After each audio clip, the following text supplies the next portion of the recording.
Today's story is about Meaghan Rose. Meaghan was a 25-year-old disabilities and aged care assistant. Meaghan had moved from Portland, Victoria to Queensland with her then partner, Mr. Lees, 1 year before her death. Meaghan Rose was found deceased at the base of the cliff at Point Cartwright in Maroubra, 1997. Extensive examinations of Meaghan's body was never done because they initially believed she took her own life because of the alcohol content found on the autopsy, so they never done any. In 2023, the police launched an investigation to find Mr. Lee. CCTV footage in Port Fairy in Warren Ponds was the only place that they had seen him. In June 27, there were sightings of him at the Shepparton train station, leading police to find him. An unknown caller came forward because of the $500,000 reward leading to any information about this case. So that which led them to the Shepparton train station. So it was thankful that they did put out the $500,000 reward, because I imagine that'd be a big incentive for multiple people to be calling Crime Stoppers in relation to this matter. So it's very good that they did that, because I think this is how they found him.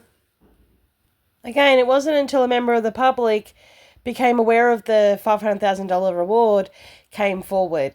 So it does help to call Crime Stoppers in these things. So after all this, after the $500,000 reward, the person coming forward, police jumped into the vehicle and travelled towards Portland to try and capture Mr. Lee. Mr. Lee ended up getting taken into custody, where he actually bit a police officer. That is wild. How hectic is that? He bit a police officer while he was in interrogation. Well, I think it was before he was in interrogation. The man's crazy.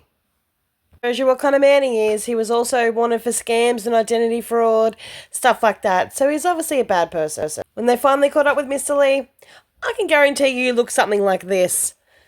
Pitiful excuse for a human being that took another person's life. Police took Mr. Lees into custody yesterday. Mr. Lee's charged with the murder of Meaghan in 1997. He's also charged with identity fraud and biting a police officer. Could you imagine? For 25 years, you thought that your loved one fell off a cliff because she was drunk. And in reality, she was murdered by this man. At least he's finally caught. But the reality of it is 25 years, her spirit hasn't been to rest. Fiona Radcliffe said that it's been an emotional roller coaster for the family and they're all a little bit exhausted. I mean, could you imagine? It would be after 25 years of thinking that she just jumped. Mr. Lee's daughter's come out with a statement. Mr. Lee's daughter said, "I hope my father's arrest has brought some closure to the Rose family." She did say that, "Mostly I remember Meaghan is somebody who has and who was full of ambitions and dreams." And I think that's a really nice statement that she said. Because Meaghan probably did have a lot of ambition, a lot of drive. She probably wanted to be somebody, and that got taken away from her, and that's sad. It's sad that for 25 years, this woman was to have thought of falling off a cliff, and that didn't happen. I wonder what the decision's going to be in the Parramatta courthouse. I hope he gets life, even though he's got a couple of years left. He took this beautiful lady off this planet. He deserves it. 25-year resting place for Meaghan Rose. Well, I hope now that after all of this, you can have some sort of peace and some sort of closure for what this man did. And like I said, I really hope that court system puts him away for good. Well, that's all for today. Thanks for watching.